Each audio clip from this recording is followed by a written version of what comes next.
Assalamualaikum warahmatullahi wabarakatuh. Yang terhormat Ibu Elia Umihani selaku dosen mata kuliah pendidikan peserta didik dan teman-teman yang saya banggakan. Kami dari kelompok 6 akan mempresentasikan faktor yang mempengaruhi perkembangan dan implikasi dalam pembelajaran yang disusun oleh pertama Azwaliza Ahmad, yang kedua Wahyu Dwianto, yang ketiga Anissa Kotrunada Agustin. Baik, materi selanjutnya adalah secara garis besar faktor-faktor yang mempengaruhi perkembangan ada 3. 1. Faktor yang berasal dari individu, yaitu 1. Bakat atau pembawaan seperti bakat musik, seni, agama, akal yang tajam, dan sebagainya. Anak yang bakat musik misalnya saya minat dan perhatiannya tertuju pada musik, ia akan maju dalam bidang musik, bahkan ia dapat menjadi komposer dan ahli musik apabila didukung oleh lingkungannya yang memadai. 2. Sifat keturunan individu yang diwariskan dari orang tuanya dapat berupa fisik maupun mental. Namun sifat keturunan ini seumpamanya bibit yang tumbuhnya di pupuk dan dipengaruhi oleh pendidikan dan lingkungan. 3. Dorongan dan insting. 2. Faktor yang di luar individu. Faktor yang berasal dari luar individu diantaranya makanan, iklim, kebudayaan, ekonomi, kedudukan anak dalam keluarga. Misalnya, bila anak itu merupakan anak tunggal, biasanya perhatian orang tua tercurah kepadanya, sehingga anak tersebut cenderung memiliki sifat manja, kurang bisa bergaul, menarik perhatian dengan cara kekanak-kanakan, dan sebagainya. Lain halnya seorang anak yang mempunyai banyak saudara, jelas orang tuanya akan sibuk membagi perhatian terhadap saudara-saudaranya itu. 3. Faktor umum. Faktor umum maksudnya unsur-unsur yang dapat digolongkan dalam kedua penggolongan di atas. Dengan kata lain, jika faktor yang mempengaruhi perkembangan itu merupakan campuran dari kedua unsur tersebut, faktor umum tersebut antara lain inteligensi. Tingkat inteligensi yang tinggi erat kaitannya dengan kecepatan perkembangan, begitu sebaliknya. 2. Jenis kelamin. Anak laki-laki yang baru lahir biasanya lebih cepat besar dibandingkan dengan bayi perempuan. 3. Kelenjar gondok. 4. Kesehatan. Anak yang kesehatan mental dan fisiknya sempurna akan mengalami perkembangan dan pertumbuhan yang memadai. 5. Ras.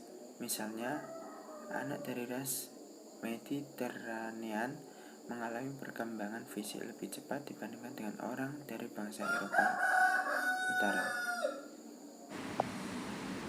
Aliran yang berhubungan dengan faktor yang mempengaruhi perkembangan peserta didik. 1. Aliran Nafidisme. Tokoh aliran Nafidisme adalah Schopenhauer. Ia adalah filosofi Jerman yang hidup pada tahun 1788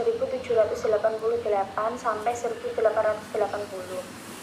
Aliran ini berpendapat bahwa perkembangan individu ditentukan oleh faktor bahwa sejak lahir atau Syah 2008-43. Konon juga dijuluki sebagai aliran pesimistis yang memandang segala sesuatu dengan kacamata hitam, Syah 2008-43.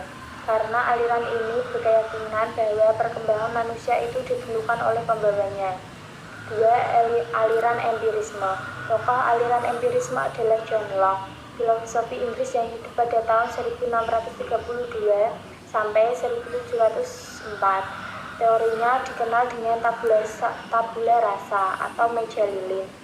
Dengan istilah lain berarti batu tulis kosong atau lembaran kosong atau blank slate atau blank table atau Syah 2008-48. 4.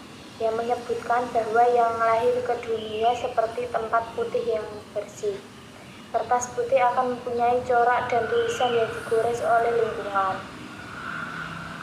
Aliran konvergensi. Tokoh aliran konvergensi adalah William Stem. Ia seorang tokoh pendidikan Jerman yang hidup pada tahun 1871 sampai 1939.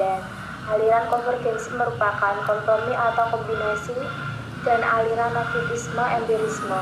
Aliran ini berpendapat bahwa anak lahir di dunia ini telah memiliki bakat dan baik dan buruk.